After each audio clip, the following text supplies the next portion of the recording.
Isn't it a lovely day for all of us? Some will argue, but I tell you something. If you're alive, well, and you're watching me as I speak, even if you're not well really, it's a beautiful day because a new day represents new hope. When I speak of new, it reminds me of new birth. Every day you visit the hospital, the maternity sessions, people are giving birth. Women, couples are giving birth on daily basis. And that adds to headcount, the population. Why am I smiling and talking about it? Well, every day we talk about the increasing population of Nigeria. It's good to have children, really. They bring us joy, they bring us happiness. But then, when the population is increasing on a very rapid growth, we begin to worry. What are the impacts on us, on our GDP, on infrastructure, on health, on everything generally? What are the impacts of the increasing population, especially in Nigeria, that seemingly is faster than some other nations? If you recall, some years back, not too long ago, we had about 100+ million people. Last year, it was said to be at 214 million people. And this year, we have been told that it is on increase and has gotten to 218 million people. That's huge. Well, if it's well harnessed, it could actually be a good thing for us. It could impact on us positively, but I don't know. We have experts coming in to talk to us or speak with us on certain issues around it, the bad, the good, and the ugly, if there is one. Alright, the show is Weekend Deal, and right about now we're going to hit our topic deep down. That is the rising population of Nigerians and living in Nigeria as well. Now, you have always wondered, a lot of times we're given different numbers, above 100, above 200. Sometimes we're not even sure. You and I at a point will question, is this correct? How did it get to that? Those will be our thrust for today, because we want to find out how the data is gotten, and then of course, is it reliable, is it dependable, what is the impact on all of us, especially on our economic strength, power. All right, we'll be taking the background for starters. When we come back, a whole lot will be rolling in. Don't go away.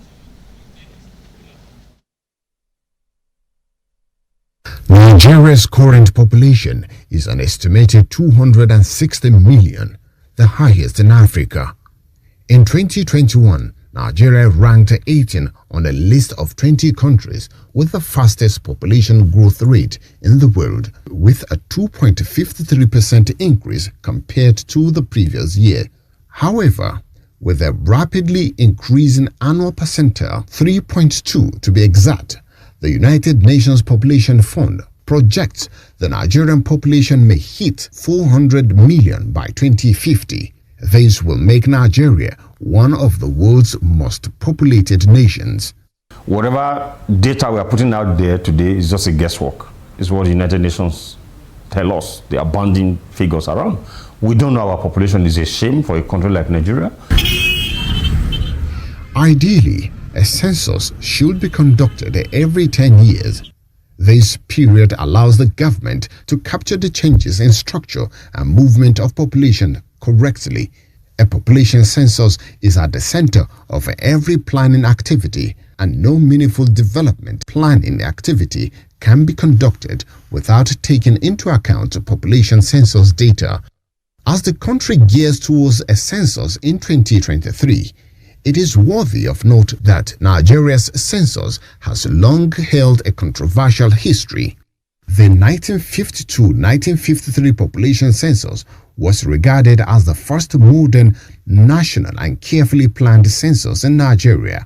This was followed by the 1962 population census covering the whole country, although the results were not acceptable to the regions on ground of high politicization. This prompted the 1963 population census, which critics claimed were arrived at by negotiation rather than enumeration. The 1973 census was also not published on the grounds of deliberate falsification of the census figures for political and ethnic advantages. The 1991 census set up the National Population Commission and was the most scientific and most acceptable in history. In March 2006, Nigeria for the first time conducted a population and housing census.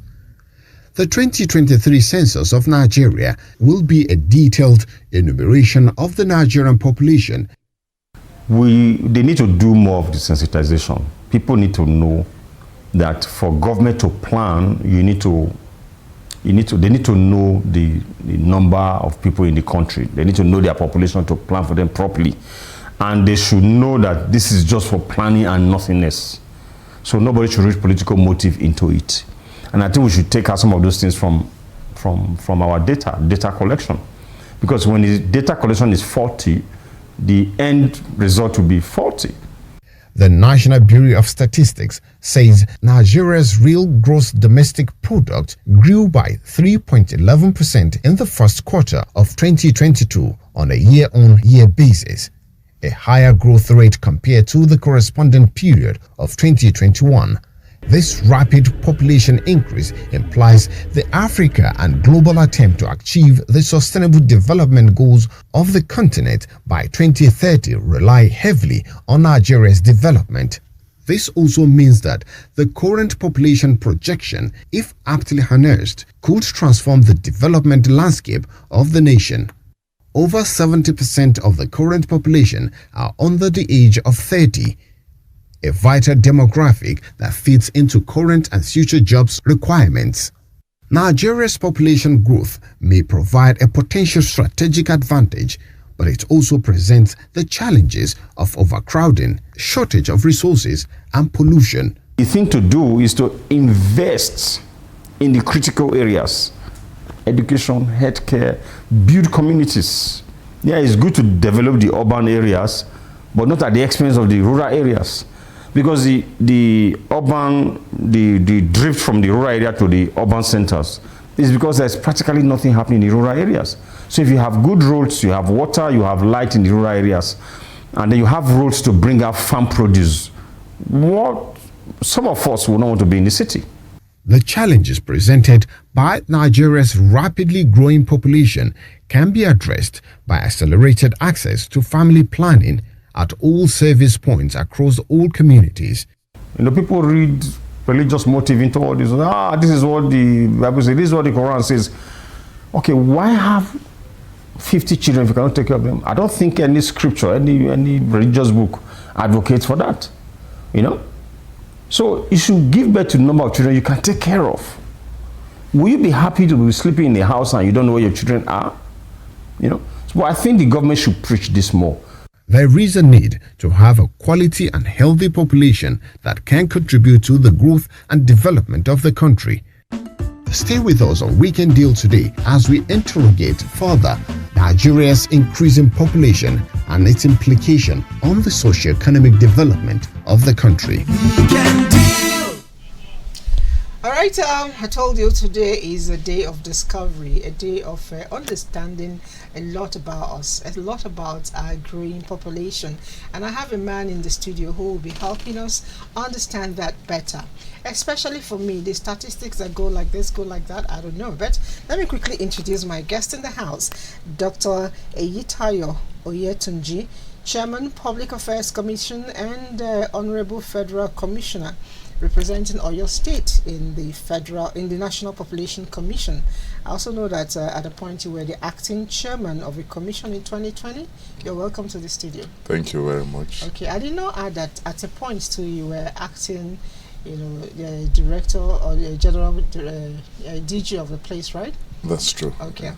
Now, why I had to say all of that is because you've been on it for a very long time and you understand so much about it. I want to know exactly. I hear a lot of numbers. I try to read up. I've heard 200, I've heard 211, I've heard 216, I've heard 219, 18. What's our figure like? Yeah, truth is, the last time we had an accurate census was in 2006. At that time, Nigeria was 140 million. Since then, all you can have are projections, and it depends on who is doing the projection. We are statutorily responsible for doing those projections, and by our own projection, by mid-2021, Nigeria should be like 216 million. Of course, projections are based on several parameters, so it depends on which parameter we're using. But the parameter we used is the death, the birth, and migration. And using all this put together as much as possible, we try to get that figure. However, having an accurate figure about how many we are can only be derived from a population census. And thankfully, the government has approved that we should do that early next year. So, beginning from next year, you won't have to guess anymore. Because why I say this is, I know that we give birth on daily basis. In fact, not just one. It comes in thousands if you go by the hospitals. But I also know that there are a lot of births that are not recorded, just as there are, a lot of deaths that are not recorded. If you open the newspapers as we speak, you will read a lot of people died. There's a lot of bombing here. There's a lot of this happening, and one would think, okay, we should be reducing. Rather, the increase is really, really, fast, given the fact that we have lost a lot of lives.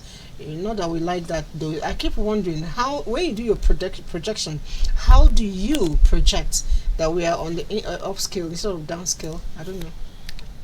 Well, incidentally, it's also the mandate of National Population Commission to record birth and death. Okay. And as we speak, in line with the mandate, the National Population Commission has not less than 4 centers to register birth and death in every local government in Nigeria. But the projections are not based merely on that, because like you noted, those events are underreported in Nigeria. We do surveys, intermittently, and those surveys are the things that indicate that rather than a drastic decrease in our fertility rate has remained stable at about 5.6 for quite some time now, which is high compared to many countries in the world. As I'm sure you're aware that in some countries it's actually negative. That is, they are reversing. So for us to have 5 point something is quite high. The truth is that increase in population is inbuilt within the population. Once the momentum has started, it takes a long time for that decrease to happen. And in our own case is that we're not even taking very definite measures to achieve that decrease. To have the kind of drastic decrease in population that we require, we'll have to embrace family planning that will make it possible for us to have child spacing, between births. Unfortunately, a lot of progress is being made, but not as much as we would like to see in terms of adoption of family planning across the country. Of course, there are variations between the different regions of the country. So the truth is that, yes, the population is increasing, but at the same time, it's not necessarily a bad thing. What is desirable is to make the appropriate investment in the population. I was just going to ask, because I know that in our local palace, yes, they will tell you that the crowd, our strength is in our number. And I also know the economics will tell you that we are the populous nation, and that means we're also a major market. So it depends on being able to harness that. But I'm glad to understand, and I guess the way you said it is the way it is. Every single birth is recorded, especially in the villages, right? It's supposed to be recorded. Okay, and if it's not, is If there it's anything not- you can do to ensure that? Yeah, we're working every day to enlighten. Presently, the way it works is instead of us going to canvas, people are supposed to report these events to us. So we're stepping it up, involving our traditional rulers, religious our leaders, to encourage people to register these events. But it's so unfortunate that people will get together, do a naming ceremony, do all of that, and then fail to give that child an identity. You see, because identity comes from birth. And when you don't register a child at birth, you're denying that child an identity. So birth registration is actually, in a way, a human right for the child. So we continue to encourage our parents to do this, and our partners have been supporting us, the UNICEF and other partners, to get higher and higher reportage of events like birth. It's even worse with death. You know, the rate of reporting for death is much lower than we want it to be. Now, you said something about population and strength. I will still have to revisit that with you, but let's quickly go to NTA Knowledge and join Lina Obi as she enlightens us on that. Then we come back and munch it in the studio. Stay. To any nation's development is its population. Nigeria is the most populous country in Africa, but does it have a commensurate provision for its growing population at different levels? The issue of population for every nation is critical to policy making. It's important to, spread of development. It is important in appropriation, that's budgeting purposes, for resources. That is why you need to know the number of people in a particular area. You need to know the sex of these people in this particular area. You need to know also their background. You need to know their age. This will help. Nigeria, for example, it makes a lot of difference from running a country where you have leaders that are not literate or that are not well educated. Then when you invest in human capital development, it also affects the health of the citizens, which means that education and health will bring about what we transform the nation into a knowledge-based economy and a healthy economy. The current census estimation is based on the projection about our population dynamics. How can we convert it to national development and growth? Population is not a liability. It can be turned into assets. But to turn population into assets, we need to invest in education. And when you invest in education, that is turning your population into human capital development. So investment in human capital development will bring about education of the populace, high literacy level, which we transform into efficient production, efficient managerial capacity for the country. Population should be an advantage to a country. Population influx should be an advantage, but we are not using it as an advantage because, you see, we have upsurge, influx, explosion in population, but then we have not created the economic opportunities, the areas of engagement. We have not created the industries. We don't even have enough schools for this population. The politicians have to really, really work seriously in terms of this development we are talking about, because having the population is not the problem. How are you able to take care of your citizens in this country, to reduce the unemployment and to reduce the crime? If we cannot have national development when you don't have human capital development, you don't invest in people's education, you don't invest in educational infrastructure, you cannot have a population convertible to national development. Love first. When we love and help one another, we can help in developing that. I can't see you now and leave you and think that a situation where I leave you like this, population will not be. I can't do anything to help it. But a situation when I help you, you help one another. We keep on developing it. We can change our population into national development by engaging all the youths, everybody in the system to have something doing. In essence, the people should be empowered and necessary steps taken to bring about positive change in the nation. All right, nice one. And I know you watched that with me. Yeah. What's your take on that? Yes, like everyone has said, population should be an asset. But first is you have to have an understanding of the structure of that population. It's not every person that is an asset. A child is not an asset in the population because the child is not contributing to development. Neither will an elderly person be an asset in the population. So the first step is to know the structure of your population. For us in Nigeria, we're moving towards a bulge in our youth population. That's the asset part. Yes. Okay. As a matter of fact, in 2017, the African Union recognized that the entire African population, 60% are in that youth bracket. And that, like it happened for the Asian tigers, if appropriate investments are made, this population can be used to galvanize and move Africa into a path of development. And so the African Union adopted, the theme of investing in youth in order to harness what they call the population dividend. And 4 pillars were identified. 1, investment in entrepreneurship and skill acquisition. Secondly, investment in education. Thirdly, investment in health. And then fourthly, investment in good governance. The last one really is often misunderstood. If you have, like in Nigeria now, 70% of our population are under the age of 30.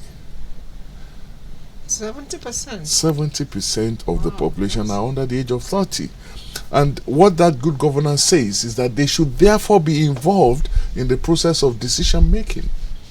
They should be actively involved in decision making for them to be able to contribute to development.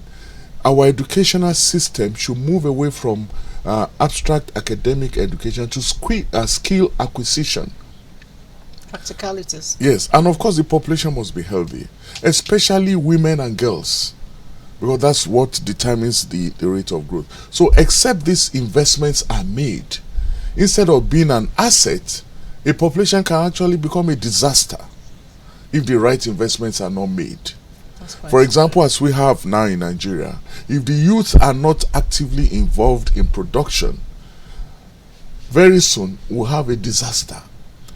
If you look at what we have now, you have parents are the ones taking care of the children, taking care of the youth. Even when their children marry, they are the ones taking care of them, taking care of the grandchildren. Now, what happens as they age? If these younger people are not moving into labor production, who's going to take care of those elderly ones? They cannot take care of themselves, neither will they be able to take care of the elderly ones. It's hard. Can become a disaster. And I must tell you that we urgently need to take steps to invest in our youth in order to redirect the path of development. But I'm glad that government is doing that. When you look at so many projects that are on, they are targeted at youth. We must sustain that effort. Okay, so some people are making suggestions as to how to get this done. Somebody says his name is Tunde Yekini from Ogun State, and he says, I think the Population Commission should work side by side with the banks by knowing the registration, BVM customers or the NIMC. I also suggest that there should be an order like the way we turn out for the NIMC, BVN, so that the government can know our population properly.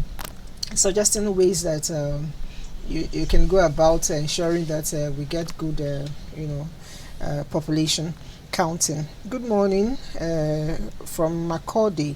Says Aliu Zizu. this population increase of Nigeria is getting out of hand. We are possibly more than that as we speak. If he's counted, he's thinking that his own projection beyond your own, that it should be higher. I don't know, but I want to know, you're preparing for the head count, that census next year. Yes. And how much of sensitization have been given to ensure that people bring out, like I told you, the genesis of my name is still a practice as of today. People tell you don't count children, you don't count human beings because they are not goats, they are not cattle. So are we making enough sensitization to ensure that people come out to do the job? Yes. The theme for the next census is get involved. Okay. Be counted because you count. And we have continued to find ways to explore ways to ensure that the people are involved. We've done series of things, first our chairman, Alhaji Isakwara, has engaged with prominent Nigerians to get their buy-in into doing the census. The Council of State has given Mr. President approval for the go-ahead. We held a national summit where we have stakeholders from all over the country coming to Abuja. Mr. President himself was there, to encourage all stakeholders to buy in and to become ambassadors for the census. Beyond that, we went to every state, we repeated similar summits. And we have continued various advocacy and publicity drives. Very recently, we were in Lagos for the trade fair. We were in NAFEST in Lagos. As I speak with you, we're participating in the Kano trade fair, and on and on. But at those grassroots level, the National Population Commission has offices in every of the 774 local governments. And we have officers there that have a mandate to continue to engage with traditional rulers, with faith-based rulers and all of that, to ensure that the ordinary people understand the reason for the population census that is coming, that is essentially for development. I like the suggestion by my friend there that we should use BVN and all of that. Census is not just about counting people, 1, 2, 3, 4. No. You need to have information about each person. That's why what we're doing is different from just having biometrics and all of that. We need to know, for example, are you a male? Are you a female? What's your age? What's your educational qualification? Are you employed? Are you not employed? And so on and so forth. So it goes beyond just counting 1, 2, 3, 4. No, you must have information, the demographic characteristics of each person. That is what is required, for planning for development. It's not just that we're 20. Yes, you're 20, but what persons are they? Are they males? Are they females? And so on. So it goes beyond just counting. And this idea that we shouldn't count ourselves is quite, I don't know, maybe worrisome. The human being is unique. And I don't think a person should come into the world and just go out of the world without being noticed, without being accounted for. And so we shouldn't think it's not appropriate to count. No, we should recognize each person. Each person is unique, and each person should be accounted for. That's the only way to plan for every person. You cannot plan for every person if you don't have a record of every person within a family, within a local government, within a ward, and so on and so forth. Okay, so we have a lot of messages coming in here, but let me quickly go again. I intend to keep you in this studio for a very long time.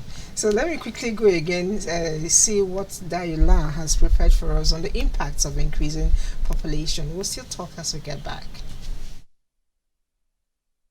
Many studies indicate that the population of Nigeria is presently over 200 million people. This further increases the pressure to advance economic growth and human development. No doubt, some progress has been made by Nigeria recently in the provision of infrastructure. The levels of access to these basic infrastructure, such as clean water and improved sanitation, electricity and paved roads, still opine that this is still inadequate given its rapid growing population. Population and infrastructure go together. It indicates that as your population is growing, your infrastructure should grow to keep pace with population. Road network, urbanization.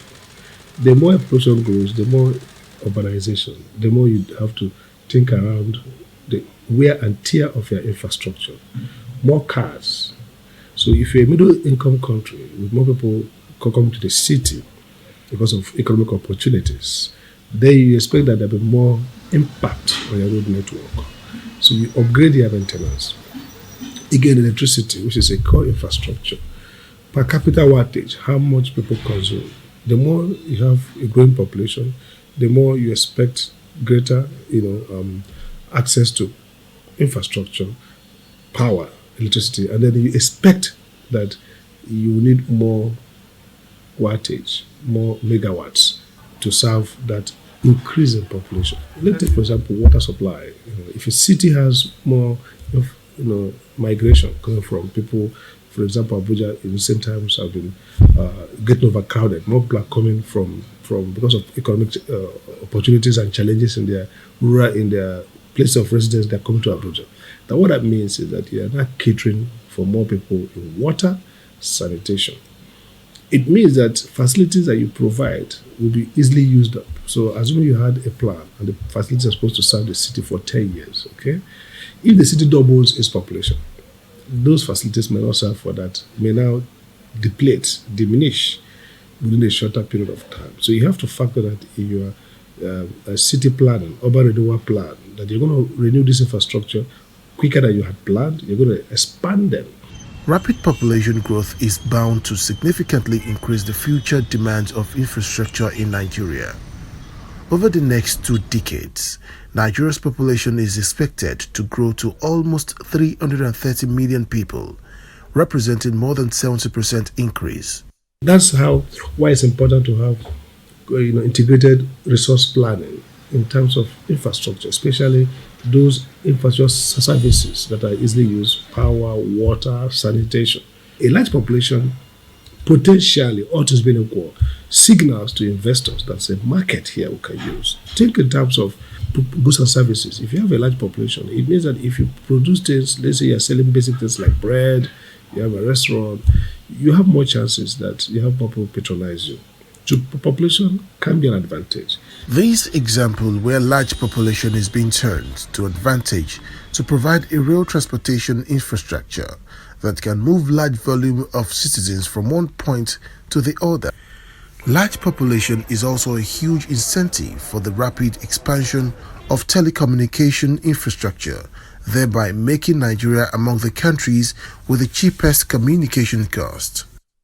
First, the government has to develop an integrated infrastructure plan. I think there's one, and it has to have 3 features. One is a proper estimation of the infrastructure use. How much infrastructure do we need in terms of roads, in terms of rail, water, sanitation, all that. You have to have figures, accurate estimation. Nigeria must invest heavily in basic physical infrastructure to meet the needs of its rapidly growing population, to stimulate economic growth and human development, as this is capital intensive and time consuming. Long-term planning and higher levels of effectiveness and implementation is expected at all levels of government. Okay, implementation is expected at every single level. We will ensure that we follow it up. But I still have Dr. Eyitayo with me in the studio. A lot of Nigerians are writing so many things, and I want to start first with that of social security. Someone here asked me, why do we need to do head counts? Why do we need to do census? Because in other climes, that they have a number given at birth, I think is a social security number, which follows you up until you pass out, and that's used to document you at every stage in life. Why wouldn't Nigeria get to do it? Yeah, actually, we're working towards that. The civil registration system is a platform upon which that system is built. And Nigeria is part of many other African countries that are working towards what we call the Legal Identity Programme, whereby each person has a number by birth, and that number moves on to be adopted even for the National ID Programme and so on. That's a program that Nigeria is also working towards. But even when you have a social security number, there comes a time that collectively the country still has to, even the US that has a social security numbering system, conduct censuses. So at intervals, you still have to conduct census because the demographics change. You know, people get older, people get married, people have children, and so on. And just that number in itself is not enough to track and aggregate all these events that take place in the life cycle and to aggregate at a national level. Okay, I think based on your statement, tomorrow I'll have to get to a doctor, bring the doctor right into the studio to ensure that he educates us on the benefits of family planning. Oh yes, the benefits are many, so many. Okay, so another person is asking, will Nigeria at a point get to be like China, where you have just one child to one family? It might be, it might not be, we don't know. But what we know is that we encourage people to have the number of children they can cater for, to space the children, to delay childbearing. A woman should delay childbearing, and then when she starts, the children should be well spaced. So as we progress and people decide and make meaningful choices, we expect that the population will drop. Today, if you go to weddings, you know, I've been to weddings in recent time, and these MCs will say, okay, we're cutting the cake. When we count one, if it's how many children you want, then we'll count. They start from 10, they start to 5, they start to 4. And then the MC say, are you saying, you know, but you see, most of the young people are saying that 1, 2. Most weddings I go to, they say they're okay with 1, 2. They say Sri Lanka is expensive or this and that. So it happens naturally. You know, now you're talking about the cost of living. And you know, in addition, as healthcare improves, people are not under pressure to have too many children. Our parents, because they don't know which one will survive, will have as many. It's like planting, you know, in case one doesn't survive, one will survive. You know, but now that healthcare is improving and people are sure that, you know, their child will survive, you know, then the choices are reducing to have. You know, speaking about cost of living, like you mentioned, which is why people are pruning down to 1 or 2 or 3 max, the younger ones anyway. I want us to look at something from Lagos Network Center, the increasing population of Nigeria and its impacts on poverty. Let's see. Nigeria, with an estimated population of over 200 million people, is battling with an astronomical increase in poverty. With per capita GDP growth being unstable, poverty is projected to deepen, and households that are presently doing well are likely to fall into poverty line.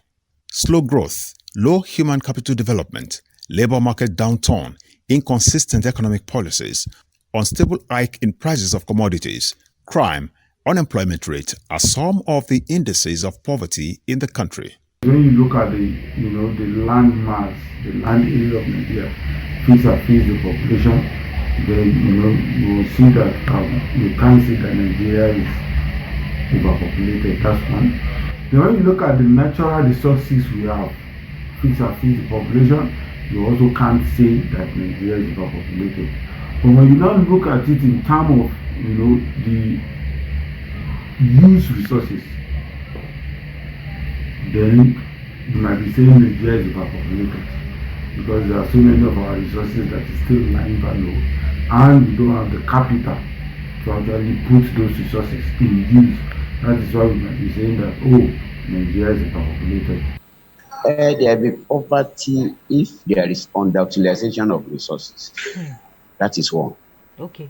Because if you have the resources and you are unable to utilize those resources to help raise the standard of living of the people, there will be poverty. That's number one. Number two, if the existing population Like I said earlier on the population of our population, it's not question of number. It's question of quality. If the quality of the existing population is not sufficiently high to raise the productivity of that population, of the labor force in that population, there will be poverty. According to the World Bank, statistics of poverty in some states in the country is as follows. Sokoto, 87.73%, Taraba, 87.72%, FCT, 38.7%, Cross River, 36.3%, Bayelsa, 22%, Anambra, 14%, Abia, 30.7%, Ekiti, 28%, Ogun, 9.3%, to mention but a few. The Empower Government Program, Conditional Cash Transfer, Government Enterprise Empowerment Program, and School Feeding Program are some of the national social investment programs undertaken by the federal government to curb poverty in the country. Many countries of the world, developing nations of the world, struggle with the problem of poverty. In Nigeria, we just need to put in more efforts. If we raise the quality of the population, like is happening in China today, where an African is becoming an entrepreneur. It's not relying on anybody for job. It's becoming more and more innovative. So we need to divert attention to training, and especially the youths, in the art and science of entrepreneurship. Let them create wealth for themselves. Let them be employers of labor, rather than struggling to be employees. Then we'll have raised the quality of our population.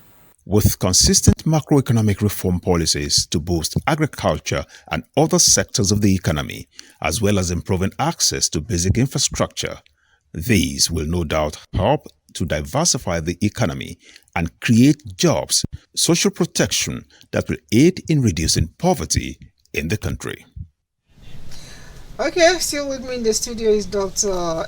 Eyetayo Oyetunji, and a lot is being unveiled as we speak. Somebody wrote in here, he says, I am proud of you, Dr. Eyetayo, but you did not spell his name correctly. His name is E-T-I, not O-Y, E-Y-I, not O. Is an E, starts with an E, not O. Okay, so you said there's an addition here that he employed for a job in your place and you've not answered. But that's it. Let me quickly take another one. He says, if you say it's okay for youths to lead, why is it that a youth who is below 40 cannot be governor, senators, representative members? And he's writing in from Bayelsa State. He's saying that we have not empowered the youths to lead properly. Was His Excellency Yaya Bello, was he? I think it was in that age bracket when he became governor. There's nothing that says a youth will not can. Gowon was one time. Yeah, I mean, that was military. You know. Okay. But to put it right, what we're saying is that as a matter of policy, deliberate efforts must be made to give youth opportunity to be part of the political space, to be part of the decision-making process. Deliberate efforts must be made. You cannot move forward if 70% of the population is not part of the process, and 30% are holding on and not allowing these ones to come up. You won't move forward. So deliberate policies must be made. And like I said, this is part of the pillars towards successfully harnessing the demographic dividend. It's not something that one is saying new. And I am sure moving forward we'll begin to work towards that. Okay, some persons seem to be agreeing with you here. It says politicians that are making our economies worse, not the youths. They are not carrying the youths along. His name is Peter Bakam in Taka, Benue State.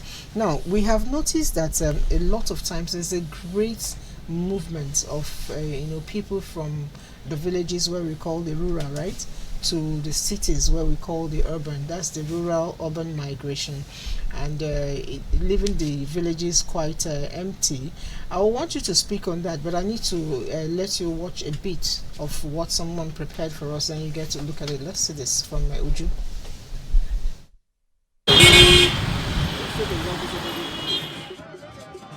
Nigeria's population is currently at an estimated 218.5 million, with growth rate at an estimated 3.2%.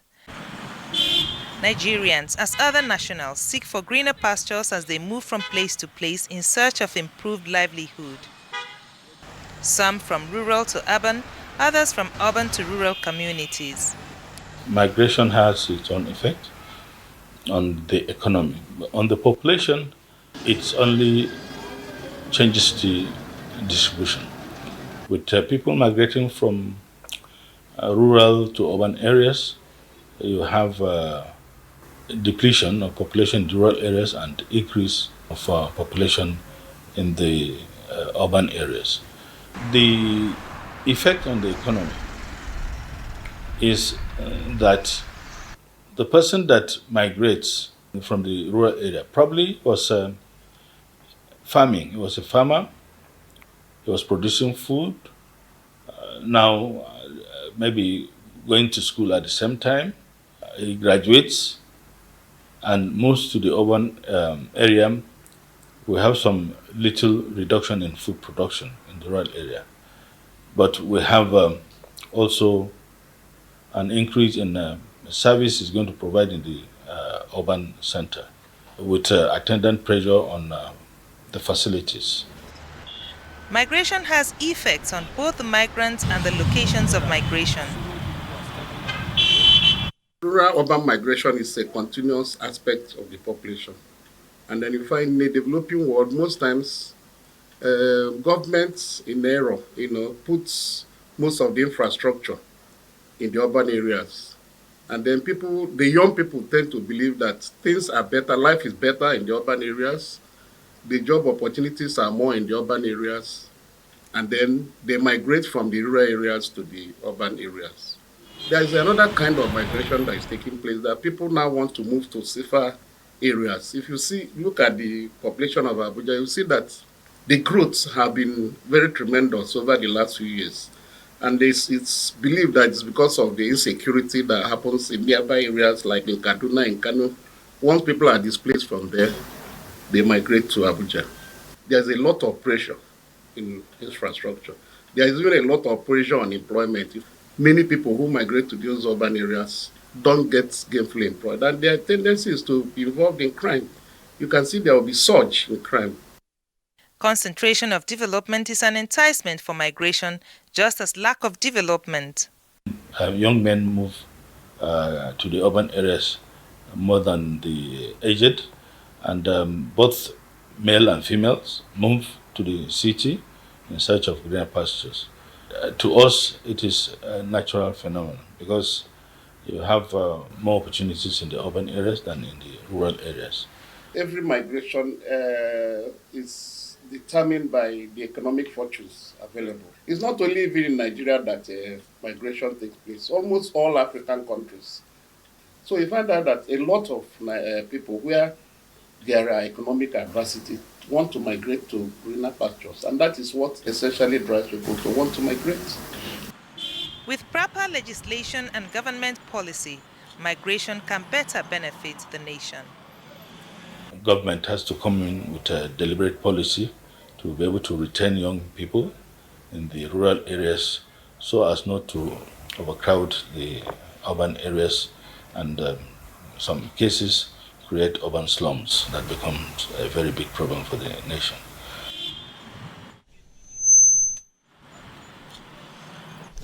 All right, nice one. I would want to know, what is the impact of this on both the facilities in the cities where people are moving into and facilities in the urban area where people are living? Just your thoughts.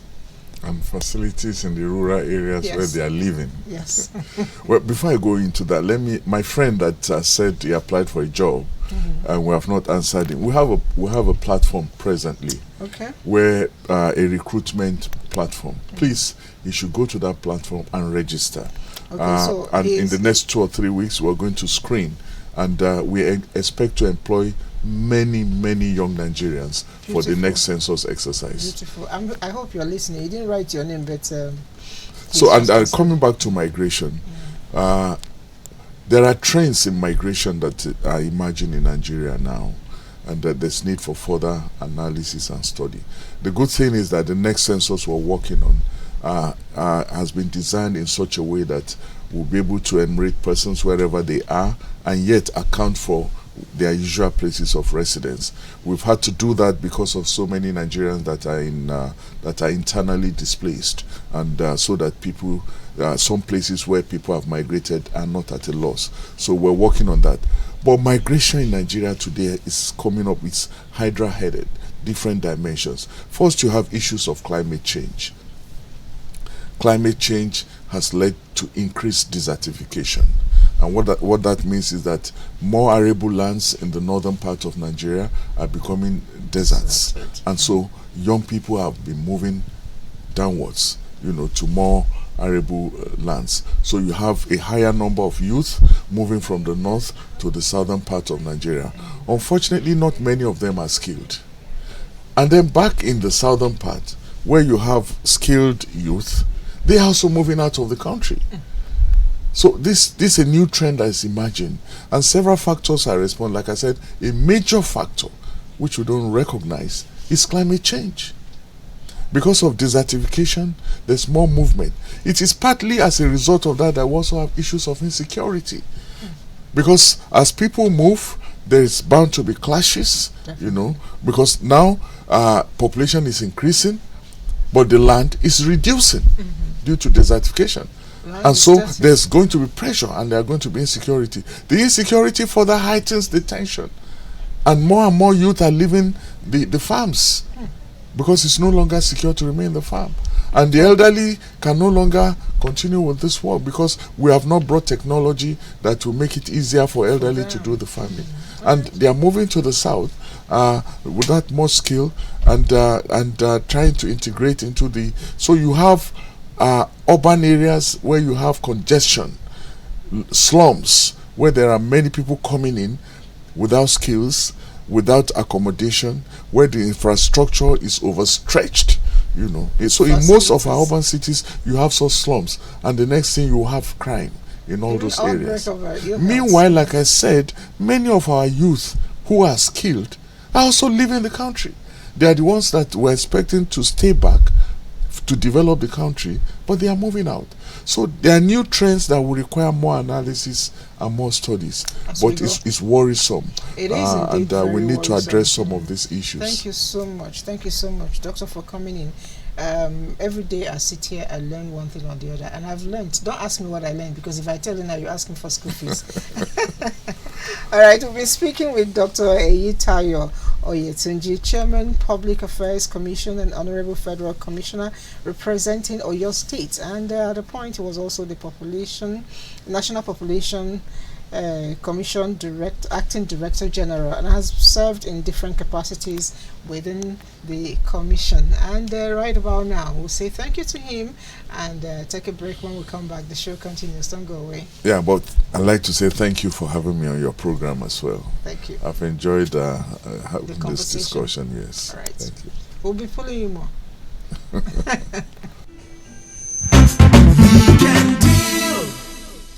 Weekend deal. Moving on from the topic for today, but that's temporary because I intend to continue tomorrow, where we'll be letting you into what happened recently. One says that one who does annual check, self-examination, has the potentials for positive growth. And even as an organization, we continue to do self-check, training and retraining. Program Directorate of the Nigerian Television Authority did just that for a whole 1 week. Gathered people from across the country, put them in one place, and we did self-examination. And from our diagnosis, we also did training. What you would call in medical practice, prescriptions and all of that, and we all took it home. Someone captured it, Tete Ayuba. Let me not talk too much. Tete, take it over. The annual Programs Directorate Conference brought together staff and executives of the Nigerian Television Authority to learn and prefer solutions to drive the network forward. For 3 days, attendees were riveted on the state of Nigerian media, the way forward, and clear indications of action, with transiting governmental leadership The conference comes at a critical time in the network's history, as its roles in the changing socio-economic and political landscape was examined. Major points of discussion were directed towards regular equipping of employees and staff with the necessary skills relevant to their roles to not only facilitate optimal performance, but also ensure the sustainability of organizational developmental goals and objectives. Experienced resource persons also took participants through the dynamics of television production in educative and interactive sessions. The interview is an art, but it's also science. And the greatest interviewers are not the most combative. In fact, a lot of great interviewing people are seductive. That's the word. Before you know you've been seduced, you are spouting information that you otherwise. This gives us the opportunity to refresh our memory, to learn how to do things, differently. Once we know what we're supposed to be doing, and we accept the fact that we are lagging, we accept the challenge, then we are the better for it. I, as a person, I have learned so much, even though I've been in the system all these years. We are in an era where television has been reduced to chips. It has been reduced to things that even on your own, as a reporter, as a producer and all of that, you can handle some of these things. And we're hoping that, after going through these 4 days, they'll be able to take something back to their various stations. Like we say, train the trainer. This is one of those things that when they are well trained, although it's a short time, but short intensive training, so that when they get back, they can call their people and say, this is what we've learned, and we want you. Although we also had people on Zoom joining us throughout the sessions. And I'm hoping that as we continue to do this, you will see improvements on our screen. Participants availed themselves the opportunity of not just free medical checks, but consultation sessions with doctors, provision of free medication, optometric services, and dispensation of up to 150 complimentary eyeglasses, all made possible by the When in Need Foundation, with support from K Medicare Hospital. Another highlight was the recognition of exceptional production staff for their tireless contributions during the course of the year. The Executive Director Programs received an Award of Excellence for Leadership and Mentorship from staff of the Programs Directorate, and the Director General was equally honored with an Award of Excellence for Leadership and Support by the management and staff. Right now, for what I've learned from this conference, from what the resource person has taught us, I think by the time I come back, I'll go to be a better person. Television is all about teamwork. The fact that we have not won an award does not in any way identify you as somebody who is not hardworking. Because those who have won the awards today wouldn't have been able to make it without the support of their colleagues. So the challenge is for all of us to make sure that we work together so that we can succeed together. The participants are encouraged to channel the knowledge gotten towards ensuring better delivery in terms of content creation and execution. It was indeed a memorable conference, and many are eager for another experience. Okay, so Nigerians are watching. I asked for yogurt and my producer gave me coffee. I will not complain. It's good for my throat, it's good for my nose.